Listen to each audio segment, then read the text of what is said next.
Barakatah Yahweh, Barakatah Yahweh Shai, Barakatah Yahweh, Barakatah Yahweh Shai, Barakatah Yahweh, Bahasham Yahweh Shai, Bahasham Waharachak Wadash.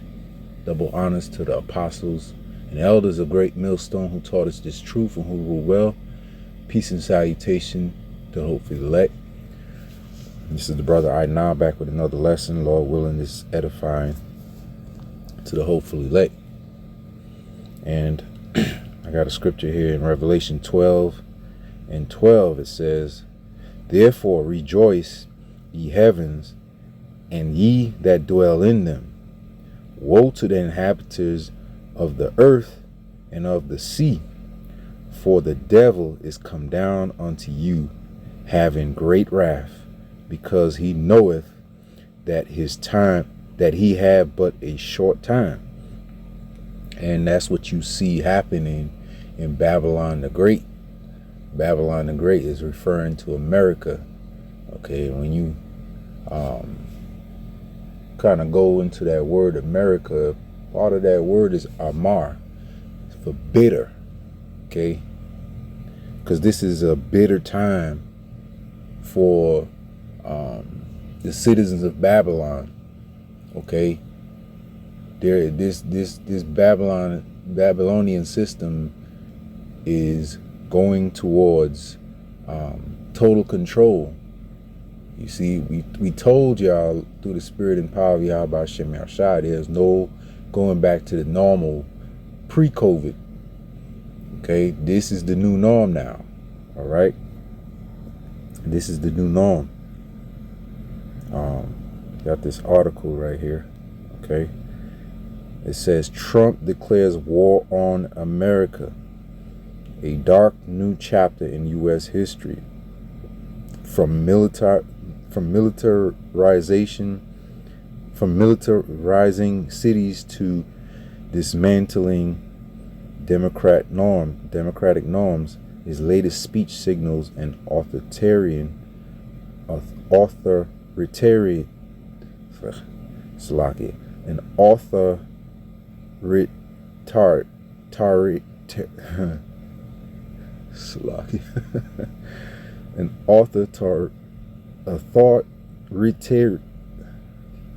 man, it's a tongue twister. Authoritarian Salakia. Power grab. Skip it. You see it. If you can pronounce it, then hey, good for you. A chilling call to militarize U.S. cities sparked outrage and fear.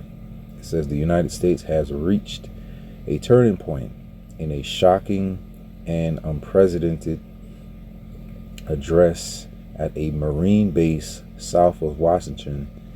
Donald Trump delivered a slurred 72-minute speech to the nation's top military brass.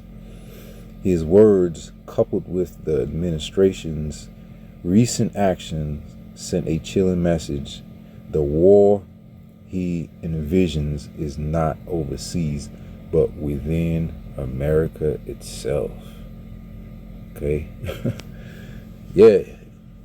The very thing that America always uses to invade other countries and accuse other countries of doing, this regime is planning to do it here on you citizens of Babylon, man.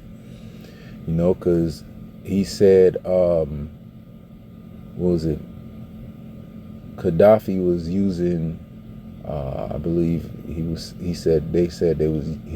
using warfare on his citizens and oppressing them. There's many regimes that this man had interfered on and claimed that the leaders of that country were using warfare on their citizens. And so here he is doing it himself, which, you know, if you look at his history, you know, he's known for that. He's known for that. He's used warfare. Hey, look at, C-19. That's warfare. That's warfare he's used. There's nothing new under the sun, man. And we told you this was going to happen, man. Let me get some scripture real quick.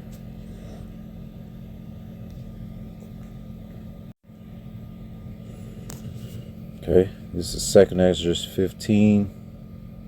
I'm going to start at 14. It says, "Woe to the world and them that dwell therein.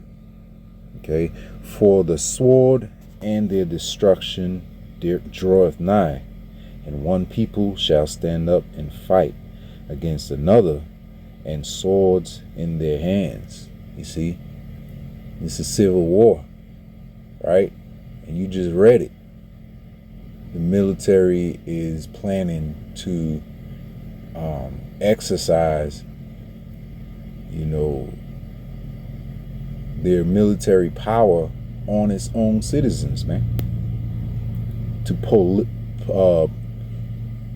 militarize the cities, the major cities, man. This is just the beginning, right? You're going to have race wars, you're going to have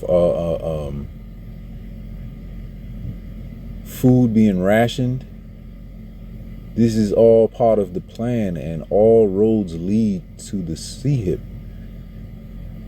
Okay, it says, verse 16, "For there shall be sedition among men, and invading one another.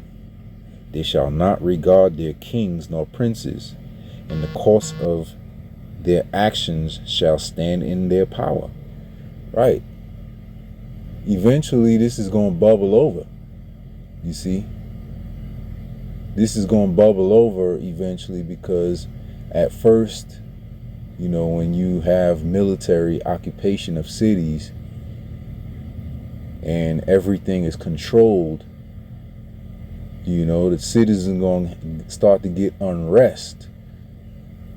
And eventually it's going to bubble over to where, they're not going to be cooperative anymore.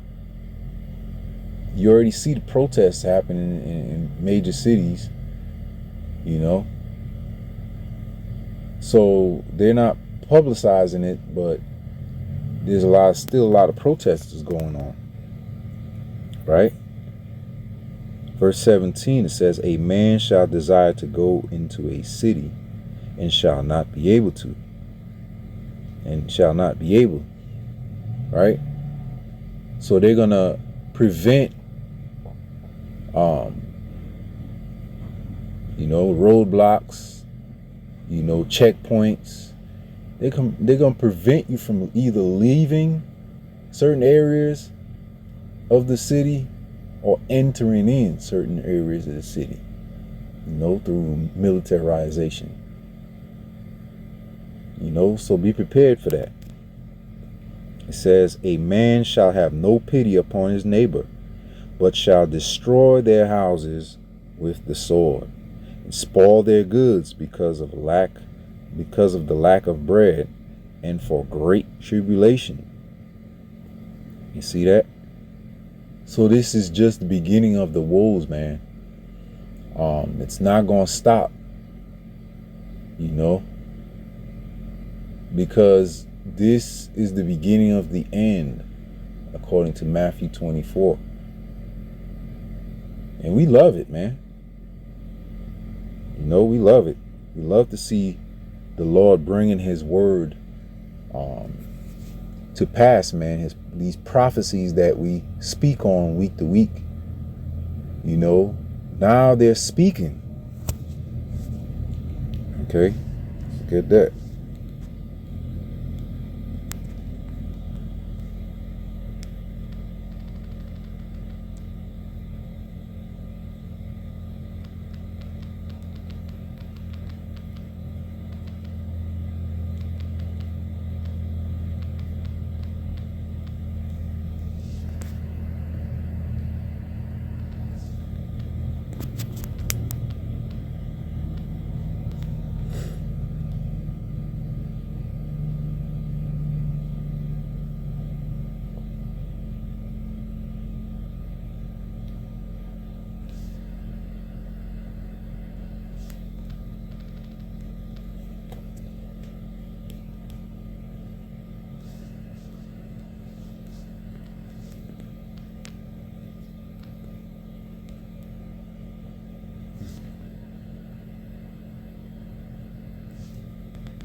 Habakkuk 2 and 3 says, for the vision is yet for an appointed time. And this is the appointed time right now. Okay? The end, right?